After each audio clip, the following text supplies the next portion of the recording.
faces, then it might be time to consider Nano hearing aids. Nanos are FDA-registered OTC hearing aids. Don't be fooled by overpriced hearing aids. Prescription hearing aids could cost $3,000 or more. Nano hearing aids are now offering $100 off through this special TV offer. Call now and get 2 CIC rechargeable hearing aids for only $297. And if you're not happy, return them for only $297. And if you're not happy, return them for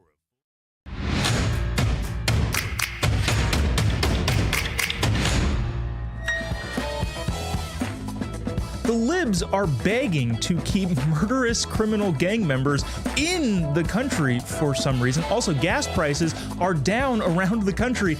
And also the libs are saying why that might not be a great thing. All that and more coming up on this episode of Turning Point Tonight. My name is JoBob. Thanks so much for tuning in. Together we are charting the course of America's cultural comeback. This is Turning Point Tonight. Now remember, you can always email the show at tpt@tpusa.com.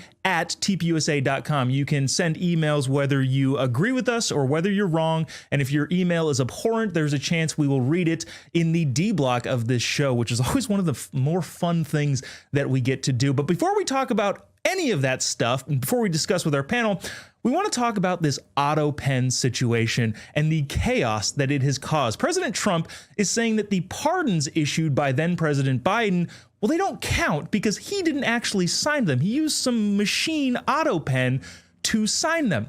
Now, there's several questions that rise from this. First of which is, did he know about it? Considering President Biden's senility and now the media uprising saying, yeah, he was senile and we covered it up.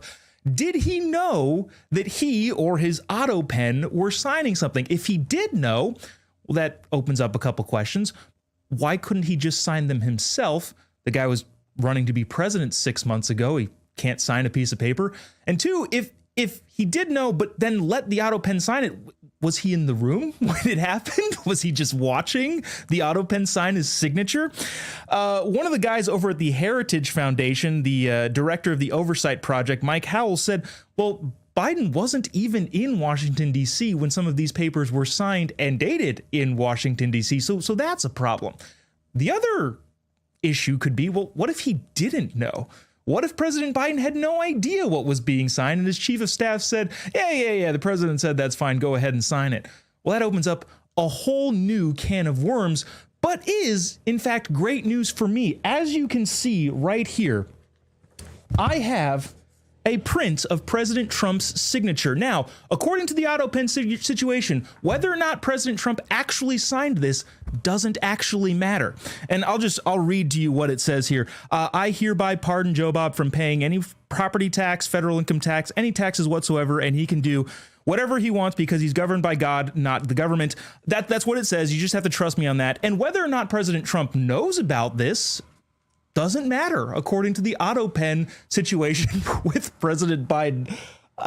So we've come to a lot of problems with this autopen thing, and here to discuss the fallout of whether or not autopens and machine signing is a good thing, we have a friend of the show, Danica Patrick, and Savannah Hernandez, Turning Point USA contributor.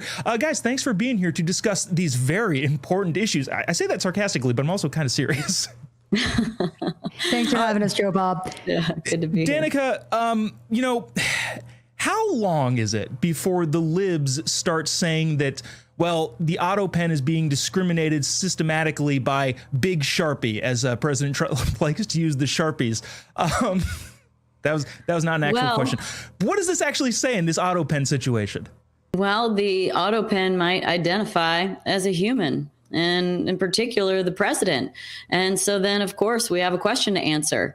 But I think it would just unveil the more ridiculous nature of the left and sort of the ideologies and beliefs that they've tried to push on people. So, maybe this should be a gold standard for the president, that things need to be signed by him. I mean, we watched President Trump sign so many executive orders as soon as he got into office. So we should baseline start that they could sign all of their own documents.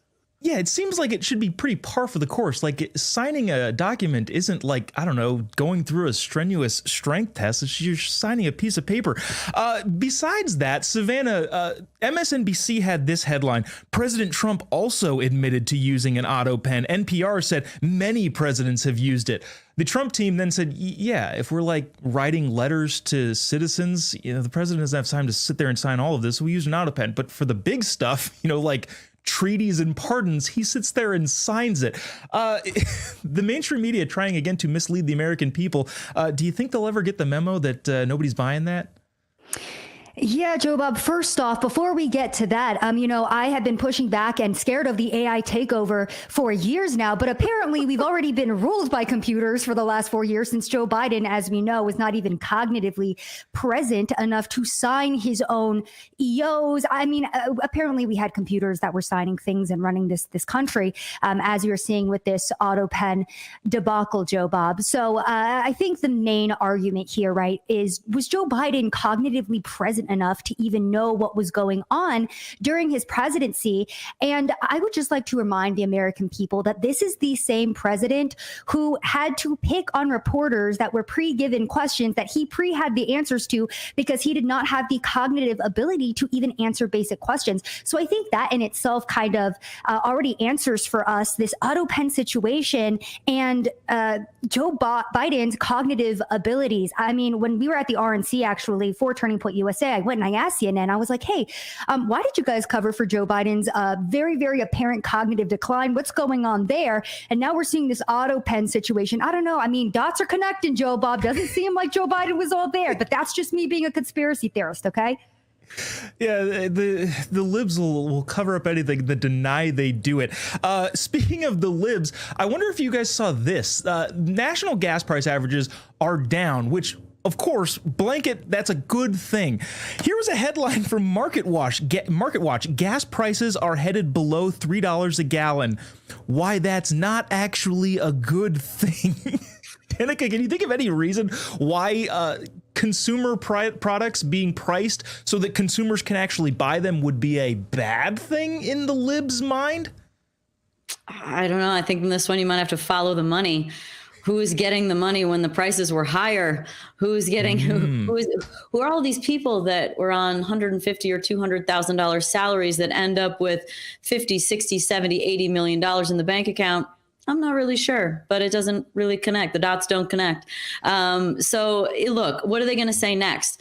Egg prices are down and this is a bad thing. Too many chickens are alive. What's after that? The housing prices are down. People are homeless. I don't, there's not a lot of logic. And unfortunately, what we need to do is we need to celebrate when these things happen. As the president has said, this country needs to become energy independent again, which it was under his administration. And will be again, and that we have a wealth of commodities here to support this country and beyond, and maybe from Greenland too in the future. Yeah, hopefully, especially from there. Geographically, strategically, Greenland is a very important place. We don't have to get into that right now. But Savannah, so the argument that they're making in this article is saying, well, when the economy slows, people don't need to drive anywhere, so there's less demand, therefore gas prices are going down, which to me kind of like is saying, well, it's bad if we lock up criminals because then there will be less crime on the streets, which will lead to a lack of police officer jobs. Okay, there's still less crime. That's the thing we really care about. At what point are the libs ever going to recognize, well, these are the things we actually care about and affect our day-to-day lives? JoBob, listen to me, and I can tell you right now why gas prices lowering is actually a bad thing. And it's because of climate change, right? So if gas prices are lower, then people are going to want to buy gas-powered cars, which is going to be bad for climate change. But wait a minute, liberals are actually currently burning EVs to a crisp because Elon Musk is a fascist. So, I'm having a hard time kind of following the timeline here because we were supposed to hate gas. And, maybe that's why gas prices lowering are bad because people will use more gas because it's cheaper. But then also we're not really seeing a push toward EVs anymore in terms of climate change because the liberals are literally burning down Teslas as we speak. It's just a very interesting time to be alive, if you ask me. I don't know how I missed. Of course, it's climate change. Climate change is the problem, and so it's a diagnose all with the climate change. Speaking of things that libs aren't going to learn on, this I thought was fascinating out of the state of California. The California Senate, on the floor of the California Senate, used to have these 16 seats for journalists to sit on the floor and cover what's going on in the California Senate. Those went away when COVID happened, and then those seats were given to staffers. Up to this point, the California Association of Journalists that they've got there have said, hey, we want these seats back, but they will not, the California Senate will not revert to pre-COVID era seating. Danica, we've talked a lot about the idea that whenever the government does something, it's permanent. That I'm going to forget who said this, but there's nothing more permanent than a temporary government solution. If they're still using COVID era relics now at this point in time, are we ever going to trust them to give up the power and ability that they once had if some other disaster breaks out in the country? I don't think that we have really seen much from California to develop a whole lot of trust in general. I'm seeing footage from friends and people back in California where they're showing that there's been nothing done from the fires even. So I don't think California's doing a great job. I think they are definitely an example of extreme left and how bad things can get. And so look, media is totally changing and thank God for it. I just got off doing an interview with Jessica Reed Krause, who has grown a huge following called House and Habit, and she has a huge Substack following. This is new media, and we're just not going to put up with people that are pushing agendas and putting out there media and news that's not true. So I think as you said, what a time to be alive. We're living in a great era, and as if we were talking about the fact that California was Republican at one point, and by the looks of it, it's on its way to being Republican again, because I believe they also shifted percentage-wise the most to Republican votes as a state goes. So once that happens, it's red for a real long time. That'll be super interesting if that happens. Savannah, as a journalist who is known to ruffle some feathers offline, we've talked about how uncomfortable that makes me feel, your ability to just go at people in the moment. What would be your response to being barred from covering the Senate in California and all the stuff that they're probably hiding? Sure. I mean, I can tell you right now why journalists are barred specifically. I just got back from California. And did you know, JoBob, that if you're an illegal immigrant, you can still get free housing, free food stamps, and free medical care in California in 2025? Okay, this is something that's still going on. On top of that, last week, Gavin Newsom's Department of Finance requested a $3.4 billion loan for Medi-Cal, which, by the way, is the free health care in California that was extended to illegal immigrants. This is exactly why journalists are banned, because California is spending billions upon trillions of freaking dollars on illegal immigrants and all of these bad policies. Like, wasn't there supposed to be a high-speed rail in California? Whatever happened with that? I mean, the entire state is in disarray. It's why Gavin Newsom is taking a step toward his podcasting career to try to do damage control, because he destroyed the entire state. And we can't have journalists coming in and try to remind people of how degraded the place is, To your point about illegals getting health care, that is not true. President Obama said that during a State of the Union address. So, there's no way that that's actually happening. I think somebody said he lied during that speech, too. But I don't know. I guess politicians lying, JoBob, they would never. Please don't. Yeah, they would never. Danica Patrick, Savannah Hernandez will be back after this. Also coming up, we're going to talk to our White House correspondent, Monica Page, about the Trump-Putin call, among other things. Don't go away. We'll be right back after this.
Welcome back to Turning Point Tonight, where we are charting the course of America's cultural comeback. Monica Page, Turning Point's White House correspondent, joins us from the White House. Big day going on at the White House. President Trump and Putin on the phone. Tell us about what you're hearing, what happened.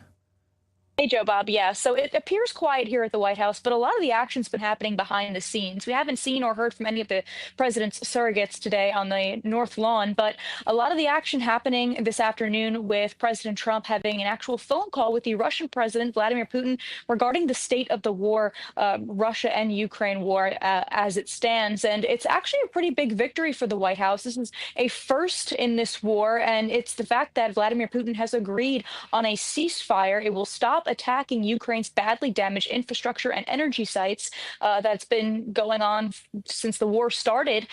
Russia agreed that it will stop, which is a pretty big deal when you think about it. And we also know that Russia and the United States have both agreed that this war never should have started. It needs to come to an end, and that all the blood and treasure that has been spent so far is better deserved for the people on both sides of the aisle. So it'll be very interesting to see, how Ukraine will come to terms with this latest agreement between Putin and Trump. So we'll see what happens here. I mean, of course, we also know that today at the White House, we were expecting some executive orders at this time, at the time of that we're recording this around 3:40 p.m. Eastern time. We still haven't gotten the exact executive orders that are supposed to be signed.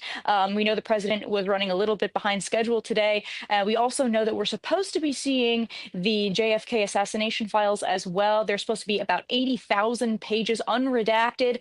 So we're still awaiting that at this moment. But of course, anything can happen at any time coming out of this White House.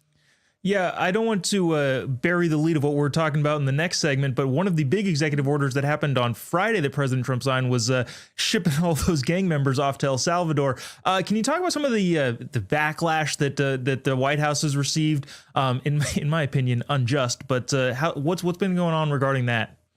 Yeah, I'm really glad you asked that. I mean, we heard from Tom Homan just yesterday as this, illegal aliens and act was signed into law.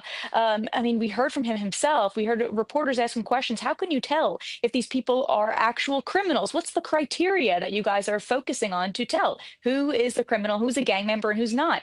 And I mean, it's very obvious. I mean, these criminals have tattoos. You can see, they've done all the logistics. They've done all the behind the scenes investigations into who is exactly the most wanted on this list. And of course, this administration has been very steadfast and very swift in deporting every single criminal. And Tom Homan said himself that he will not rest until every national security threat, every gang member is deported and out of this country.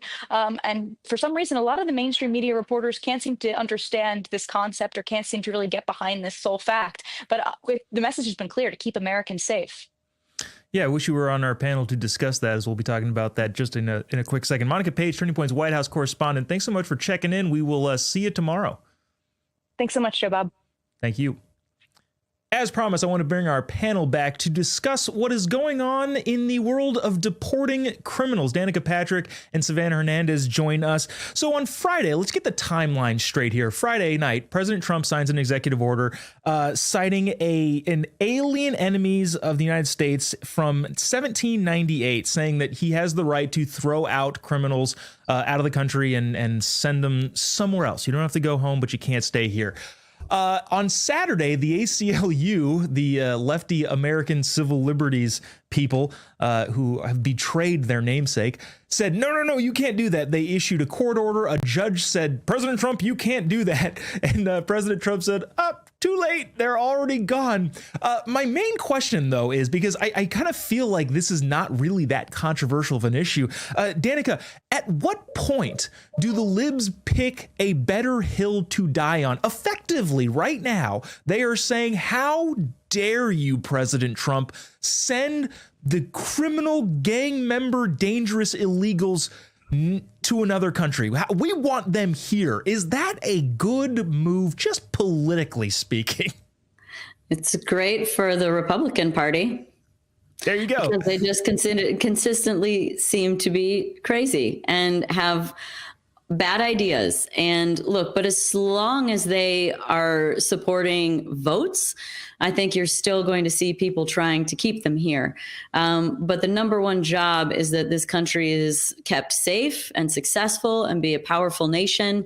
And this can't happen when they come into our country. They absorb the money through Medicare or whatever program that they come through to support their lives. And then, on the other side of things, people that are affected by natural disasters are awarded $750 if you can get it.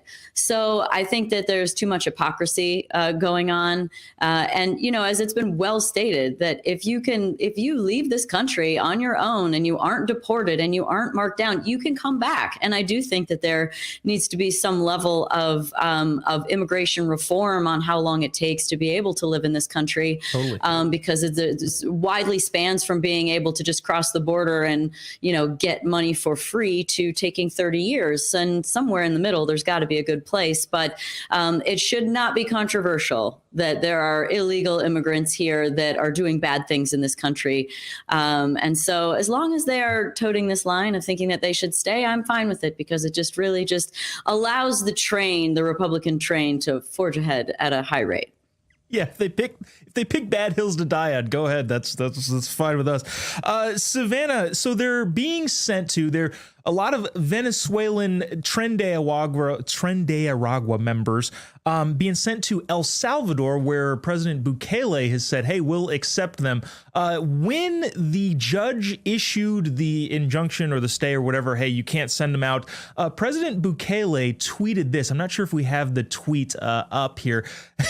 When federal judge orders deportation flights carrying alleged Venezuelan gang members to return, yada, yada, yada. President Bukele, the one who is accepting the illegals into his prison, says, oopsies, too late, crying, laughing face, which I don't know. I thought that was hilarious. Some people might be like, that's not appropriate for a leader of a country to say. It's definitely appropriate. No, it's absolutely appropriate in 2025 when we have the official White House account putting videos up of illegals getting deported set to a 90s hit classic. I mean, what era are we living through? It's absolutely incredible. Also, somebody please go check in on Selena Gomez. She's probably crying in her closet because criminal TDA members got deported to El Salvador. I know it's really, really bad. But overall, JoBob, sorry I had to cut you off. It's just like, there's so many things happening in regards to this story. Let's not forget that Tren de Aragua was linked to shooting police officers in New York because they said, well, it's our culture. So we didn't know that it was bad to, shoot police officers in America. It's just our culture. We didn't know.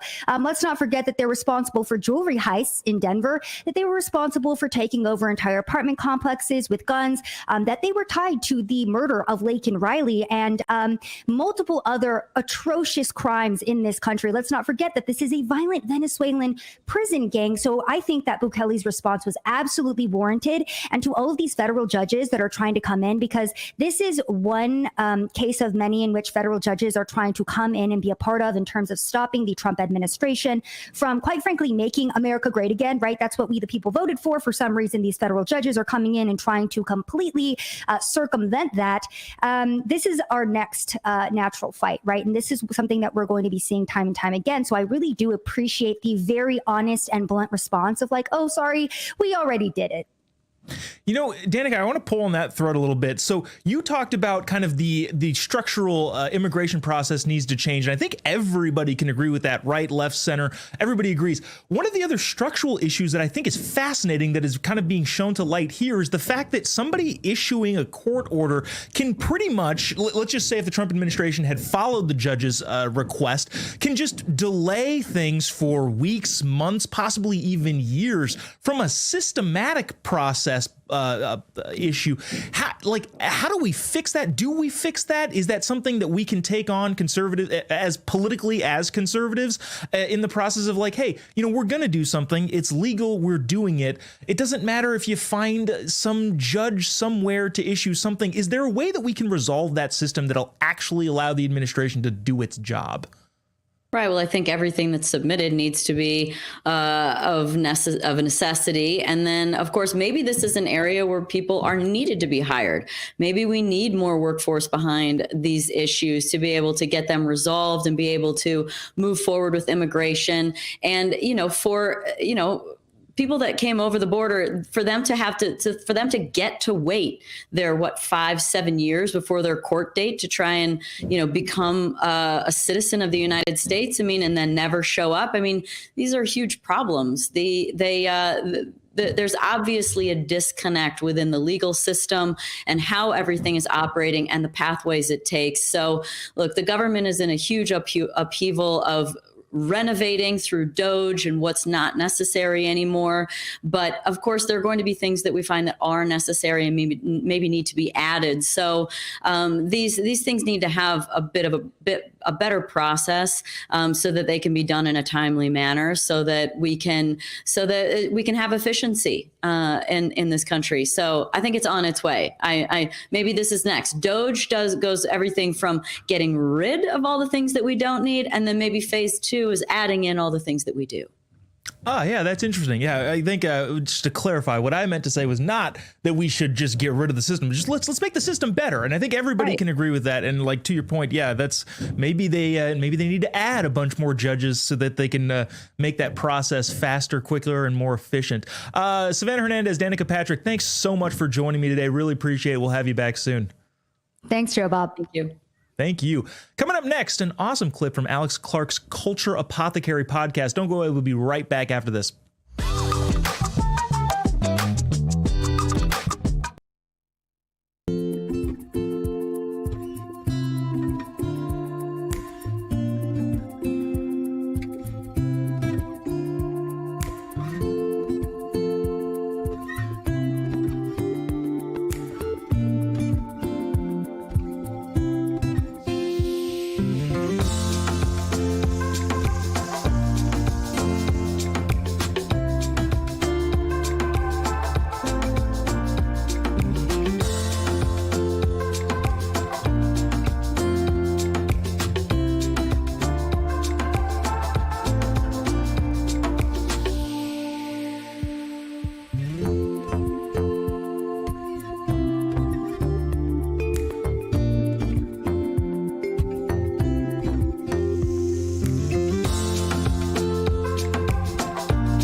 What is the biggest misconception you hear about homeschool moms? I think the biggest misconception, probably across the board, of people who don't understand homeschooling is that it's just like a dark room when a child is sitting at a desk because like the parents bought a desk somehow and that they're just like doing what they do in school. And it doesn't have to be like that at all. And it really shouldn't. Like if you are homeschooling, you should take that freedom and run with it and really customize it for your kids. Are you worried that your kids are not going to learn as much if they're not in a regular school setting with a teacher? I love that question.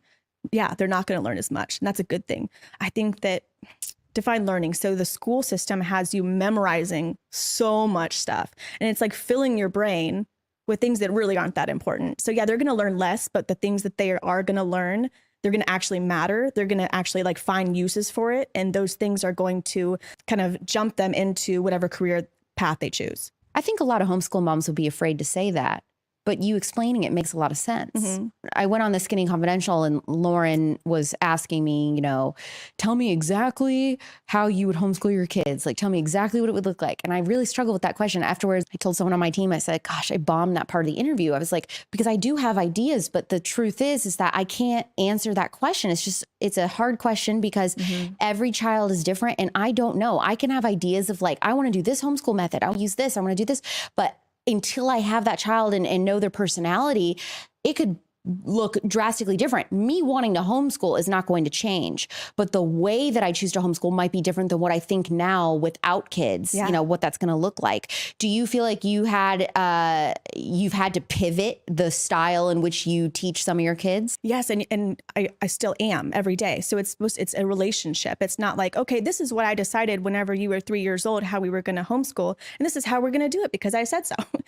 It's a relationship. And just like you're saying, you can't really picture what you're going to do yet because you haven't met your child yet. And when you do, you're going to meet them at 3, you're going to meet them at 4, at 5, at 6, like the child ages, right? And they change and they have different interests and you start to see their personality blossom and you learn more about them as you go. And so it's constantly changing. Is there anything when it comes to homeschooling that you and your husband disagree on? Nick thinks that if they're like high school age, and they asked to go to school, that we'll let them. And I think no. And you say no. Yeah. What happens if your kids grow up and say, I hate this. I want to go to normal school. I want prom. I want to date. I want fast cars and freedom. I want Taco Bell. Sorry. I don't think so. I think that means we're doing something wrong. And so and I don't think it would get to that point. Like, I just really don't think it'll get to that point. And just as I was saying, like, we're constantly having this communication and we're learning like what they need. I don't think what they need is going to go backwards. Like by the time that they are 16, they're going to be so far beyond their peers because they're going to be like apprenticing. They're going to like already know what they want to do for a job. And they'll be actually probably working in that field already and like really focusing in on their skills. If they want to go to high school and like go play at prom and like sit in a desk and listen to like Civil War date facts, like I feel like that we've done something wrong. You live in 6-acre woods in the middle of nowhere and you're homeschooling. Where are your kids getting socialization? With each other. And people always like count that out. Like, where are they socializing? It's like, okay, if they went to school, they would be sitting in a desk with kids all around them of the same age, and they would be told not to talk because you're not here to socialize. They're getting more socialization at home. You know what? Nobody ever brings that up. You know how many times I was kicked out of class for talking? Yeah. You're right. You're not supposed to be socializing except for a very small period of time. This is your designated social talk, you know, during lunch or recess, if you even get recess. Yep. And I don't even know that every kid or every school is really doing much recess anymore either. I don't know. Probably not. At home, we're socializing way more than they would at school. They have their siblings. They have us, right? And people think that, oh, socializing with your parents, that's a real thing. And that's really important. It's kind of how we were designed to have kids. We're designed to be with them all the time. And we're designed to parent them. We're constantly able to answer their questions. If they're just like off at school, listening to what people are telling them, listening to facts and like writing stuff down, they're really kind of alone in their head. But if they're learning with us and they're like, we talk all day. It's like almost like a constant dialogue. They have a thought. Hey, mom, what's the hottest place on earth right now? Like if they have any kind of, by the way, it's Arizona. Yeah, it is, especially today. Yeah. If they have like a thought about the world or themselves or their bodies or God or just like any of these things that they're thinking about, because they actually have time to think because we're not bombarding them with facts. They have time to think about real things. And then they ask us these questions and we just like talk all the time. So they're getting a lot of socialization. Are you involved in any co-ops or anything with any other families? Like, I mean, are they ever seeing other kids? Yes, definitely. We have like once a week on Fridays, there's like a wild and free thing. We go meet either like a hike or there's like a craft. And so like they alternate between that.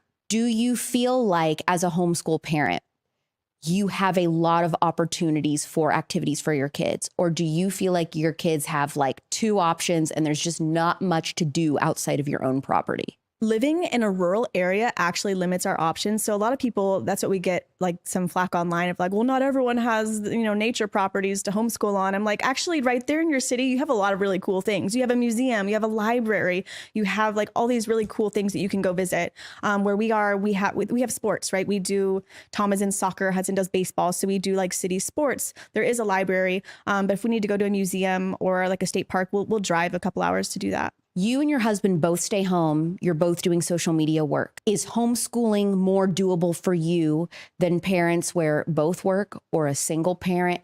Who is the ideal family that can homeschool? Is it only certain types of people that can pull this off? We are so not privileged, but like lucky. I love it that we're both home because I think it's so special to have the influence of both the father and the mother 24/7. I'm really excited for my kids to grow up this way because I didn't have anything like this, So I love that situation.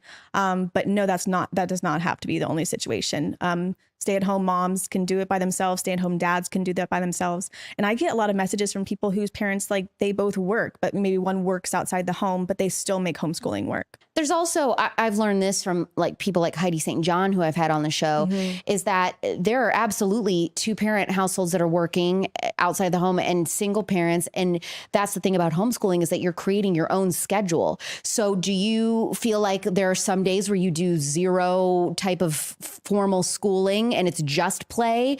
Or are you guys doing a little school every day? She was saying how like some people, if they're both working or it's a single parent, maybe your school is on the weekends. And then, the week is something else, but you find the time to do it. And also she talked about how there really only needs to be like 2 hours of formal school a day. If that's a workbook or doing something like that. So if you do it, if you're a working parent and you come home and then you're doing school after dinner for like an hour and a half or 2, she's like, that's it. That's really all you need. This idea that we need like 6-7 hours of formal sitting in a desk at school is the only way you're learning is just not true. She said throughout the course of a day, even those long school days, they are only learning about an hour and a half, 2 hours worth of information. Would that be accurate to say? So accurate. And the age that our kids are, they're like maybe 30 minutes a day, but that's so accurate what she said. And there's a lot of schools. So people that are listening that maybe like don't think they can homeschool or don't want to for whatever reason. There are schools that are actually like taking that model and running with it. There's one out of Austin. There's like Acton Academy is one. They're popping up chains all over America. Apogee is one. But in these schools, what they're doing is, 2 hours tops of like academics, like focused, like core stuff, which is like just math and reading. And then the rest of the day, they're working on their own personal projects. Your homeschooled 7-year-old, what does he know how to do that a public school 7-year-old probably doesn't? Start a fire and put out a fire. He can build things. He knows how to carve with a carving knife. He can use an axe. He can build things on his own. He can use a bow and arrow. We're learning how to hunt just this fall. So a little bit of that. He can start a garden on his own. He knows how to harvest things. He knows how to identify a lot of plants. He can fish. He can go to the creek, catch crawfish, come up to the house, cook them, eat them all by himself. He knows how to cook them too? Yeah. No way. Oh, yeah. That's incredible. Are you letting your kids use knives in the kitchen? Mm-hmm. You're not scared about that? Of course I am. But you have to let them anyway. So like the more you let your kids do risky things, the less risky it is because they know how to do it. So like that's really, I used to be like the most anxious mom and just like a base level of anxiety. But I realized the more you let them do the things that scare you, like the safer they are. Because sometimes they're just going to do it anyway. But if you like don't let them do anything, then you're always like on edge. Like, oh no, what if they climb that? If they climb it, then they know how to climb it and they're not going to fall next time. So you have to let them do those things.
welcome back to Turning Point Tonight, where together we are charting the course of America's cultural comeback. My name is JoBob. Thanks so much for sticking with us.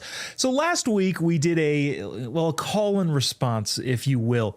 We played a video and we asked viewers, you people, hey, do you think this is satire or do you think this is legit? And so many of you emailed back.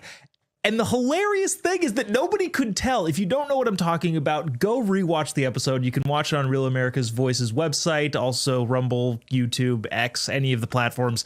You're not going to want to miss it, so go watch it. And I think the biggest and funniest thing, if you do know what we're talking about, is that, well, people didn't know. We played a video clip where it was so difficult to tell whether or not it was satire because of how crazy the wokies are. So again, we love your emails, tpt@tpusa.com. You can send in anything you want, whether you agree or are wrong, as well as abhorrent, bigoted, horrible things. Chances are we'll read it on this show. But those of you who have emailed, thank you, appreciate it. Keep them coming. You know what I also want you to send us? Are hilarious TikToks, because today it is TikTok Tuesday, and if you see a TikTok or a video on the internet that you think that we should air here on this show and would like to react to, send them along, tpt@tpusa.com. And for now, here is TikTok Tuesday. Go ahead and play this first clip from, I believe this is Bo, our Turning Point content creator, asking, well, I'll just play the video. What is the weirdest thing about conservatives? That they're brainwashed, they're all cultish. You think so? Yeah, absolutely. And what's something you agree with conservatives on? Not a damn thing anymore. Nothing? Nothing. Can't name one? No. Immigration, free speech, First, Second Amendment? First and Second Amendment, sure. Okay. All right, so we have some agreement. Wait, hold on. The Second Amendment, he's good with the Second Amendment? First of all, great. Second of all, really? That surprises me. I'm happy to see it, but that surprises me. Also, I love when conservatives back out to the, hold on, can we agree on anything? People are like, no, nothing we can agree on. All right, so the sky is blue, water is wet, concrete is hard. It would hurt to break your arm. There are a lot of things that we agree on, and if you factor all of those things in, like we say often, we agree on so much more than we disagree on. But holy cow, yeah, conservatives are just weird. There's a bunch of weirdos over there, says the dude in whatever that costume was, an amalgamation of a bunch of other crazy things worn on by one dude. Fun. Love it, Bo. Great work. Let's roll on to the next one. Remember, you can send us tpt@tpusa.com. You can send us some hilarious videos you find on the internet, and we might play them here. Let's go with number 2. Do women have rights in Gaza? They should have rights in Gaza. And Do they? I am saying that they should have rights in Gaza. Okay, so you sound like you are in favor of, you feel like women have more rights under the Israeli. Absolutely. Yeah, they do absolutely have more rights. Okay, I think we've got a political disagreement here. Do you agree that Israeli women have more rights than Gazan women? I don't know that they necessarily do. Again, like, women can leave their houses in Israel without permission of a man. I'm going to end this conversation now. I don't know. There's at some point you got to feel bad for the folks that are holding signs, proudly stomping around angrily. I don't know what we're talking about, but I'm very angry and I'm very, this is a sign. Is how it goes. I also too like how she kind of internally contradicted herself there. Like, hold on, we disagree politically. Well, he asked you about a statement of fact, whether or not Israeli women have more rights than Palestinian/Gazan women. And well, the answer is clearly just yes. It's just a factual statement. It's not really a political disagreement at all. It's just true. And then when he's like, well, okay, so you do agree on that particular point? No, not necessarily. I have to go. That's my favorite. It's the rage quit of man on the street interviews. Speaking of rage quit, let's watch this last one together and laugh at the irony / mock it. The world is going to end in 12 years if we don't address climate change. This dude is probably one of the most unintelligent billionaires I have ever met or seen or witnessed. Yeah, okay. All right, AOC, sure. Elon Musk is a dumb guy. Yeah, let's go with that working theory. The richest man in the world is not smart. Low IQ, just a dumb. He stumbled his way in to billions of dollars. You know, I'm just waiting for my turn to come up. I can't wait to be a dumb guy that accidentally becomes a billionaire by creating some of the most innovative, forward-thinking companies known to mankind. But also, too, your whole point is clean energy. Well, the only guy that's doing the whole clean energy thing with renewable rockets and electric cars, which I don't actually think are clean energy, you hate him. So make up your mind, AOC. We very much appreciate you doing so. That's going to do it for us here at Turning Point tonight. We will see you tomorrow, same time, same place. Charlie Kirk is going to take us out. God bless America.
So much to cover here as we are here at the TPUSA Faith Pastor Summit. Also, Jensen Franklin is a partner here doing this at Free Chapel.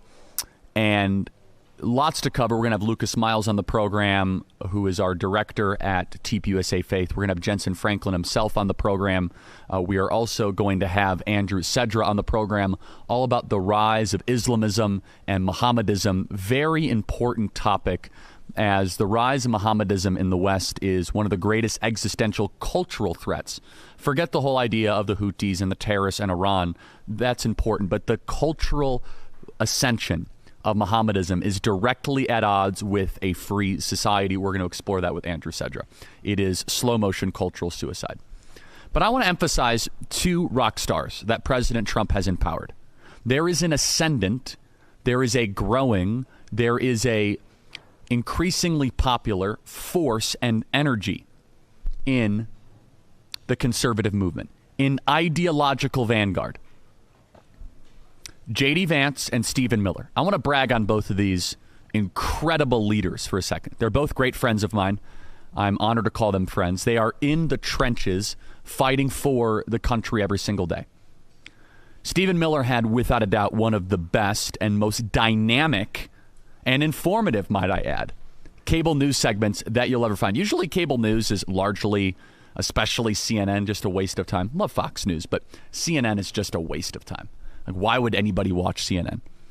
Stephen Miller goes on there and puts on a PhD level masterclass on exactly what is happening with the expulsion and the deportation of these Tren de Aragua invaders through a constitutional lens, and argues rather brilliantly, running circles around Miss Casey Hunt, why President Trump and this administration is in their rightful authority to do this, and why this district court judge is defecating on the Constitution when he dares challenge it. She was so in over her head.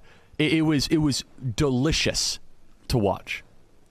Let's just talk. These are two young guns. You got Stephen Miller and J.D. Vance that are the ideological vanguard. They are simultaneously fighting for the president and his agenda. I wish I could play the entire 10-minute clip of Stephen Miller. Obviously, we can't on this program. But let's play a little bit of a snippet. It's worth every minute. Play cut 108.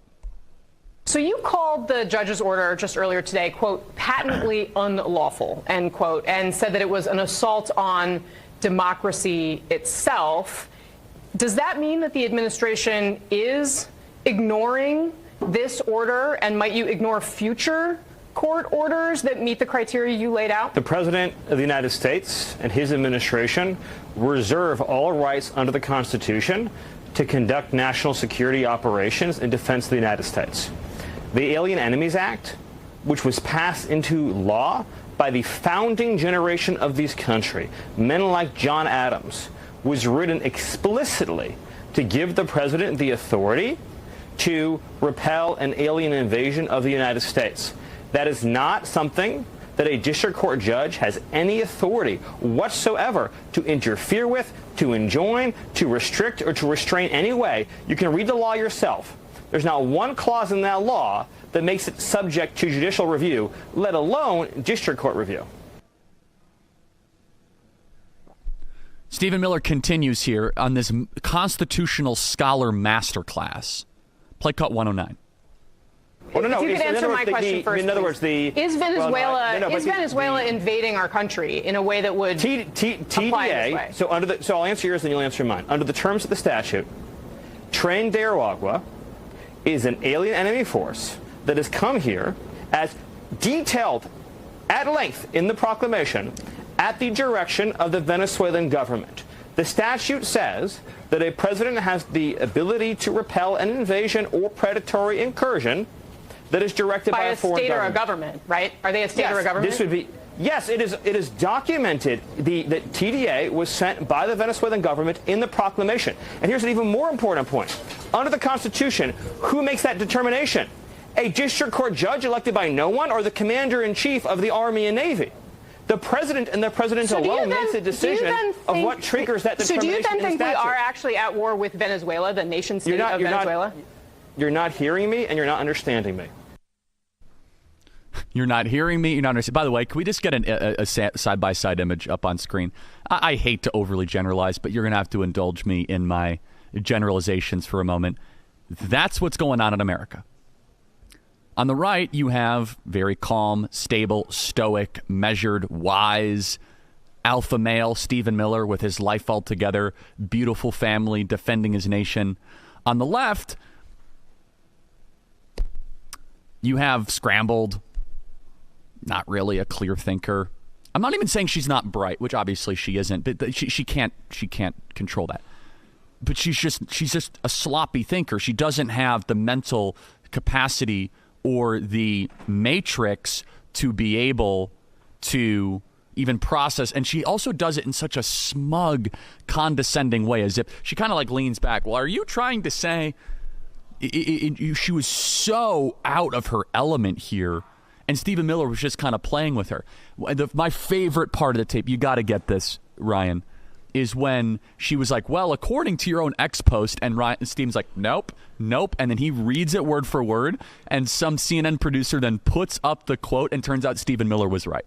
She got even the quote wrong that he was then rehearsing. Or that he was then saying.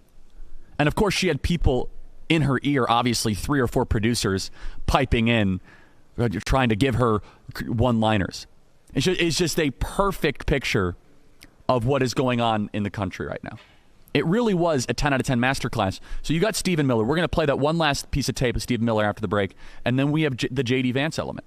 The future is very bright, everybody. It's not just President Trump that is shouldering this burden. You have an entire team. You have Hegseth. You got Marco Rubio. You got Elon Musk. You have this phenomenal deep bench, and they don't know which attack vector to focus on because it's a team of all-stars. You look at Trump 2 versus Trump 1. In Trump 1, we did not have this chorus. We did not have this chorus, this symphony of rock stars and all-stars.